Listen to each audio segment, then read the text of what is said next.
in from Rangers fans. I'll start with Andrew Lamb on Facebook saying, "Don't suppose it will happen, but how about Jack Butland sold for 10 million and Morgan Whittaker and Kiki bought? I'm convinced Liam Kelly will be fine as the number one keeper." Graham Donald's written in. Liam Kelly's dad. Might well have been.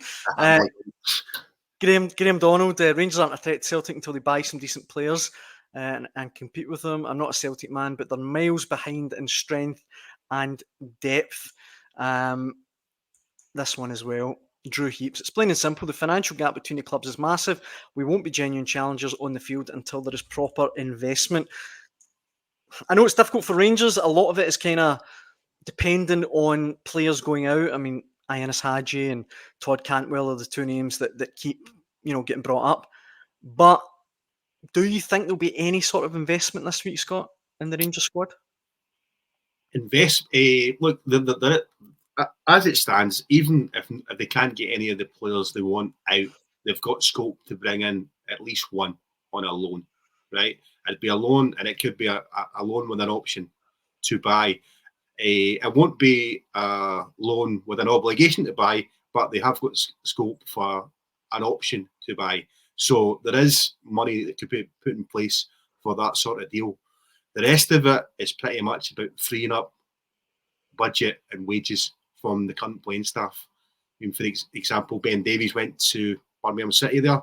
Mm-hmm. But, I mean, Rangers have got quite a bit of his wages covered, but they are still paying a large chunk of his wages. And I think the majority of players, if they do leave, there'll be loan deals, and Rangers will need to pick up a fair bit of the tab. And that is where Philippe Clement has got one hand tied behind his back, because a lot of the players they've got, he doesn't want, and they're probably being overpaid, because the level of clubs who want them aren't going to pay the same wages as they are on at Rangers, and that's the big issue. Aye. So he's paying for sins of previous regimes, pretty much, Philippe Clement. Well, I mean, it's other people have given them contracts. I mean, the other people who gave them contracts probably saw good value in them. The managers who brought them in would have played them, sort of thing. So it all swings and roundabouts. You can understand why these players have been signed, because a manager has said, look, he fits into the system. He's one of value. He'll play. I think it can add value to the squad. But when you keep changing managers every so often, then the squad, you inherit other players. You know what I mean? In your squad, and that's an issue. And it takes a few windows to try and clear that out. But when you're a Rangers or Celtic manager and you're not top of the league, you don't get that sort of thing. You've got to hit the ground running. And that's the problem that Philippe Clement has got now.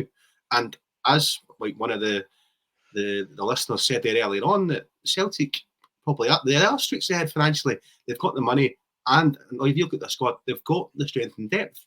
Mm-hmm. Rangers are probably still struggling to get the strongest starting 11 out as it stands. They probably hope to add one or two in before the close of the window. So that's where Celtic have got they're probably streets ahead as it stands, and it's a big job for Philippe Clement to try and motivate what he's got and try and get the best out of what he's got. Just to sum up on Rangers though, Scott, you think even if Cantwell and Hadji and maybe a couple of others can't be moved on, there is room for them to bring in one first team ready, potentially a lone player?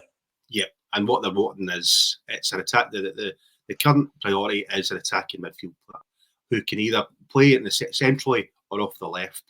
And that's what they want. You know what I mean? Obviously, since then as well, they've got rid of Davies. They've got rid of double 5 figures in terms of wages. Mm-hmm. So that might give them scope as well for another defender. Yeah. But that's what they're looking at. I mean, I see that they were like an Egyptian player today. They're talking about him, isn't it? Ibrahim Adel, isn't it? That's right. He was a big performer for Egypt in the Olympics that's just gone by. Yeah. I mean, he's a left winger. So that sort of fits into what Niels Kopp and Philippe Clement are looking for just now. That's the area, the priority they want to strengthen. Aye, he was certainly made a name for himself at the Olympics just past. I think it will be a massive week for both sides of the Glasgow divide.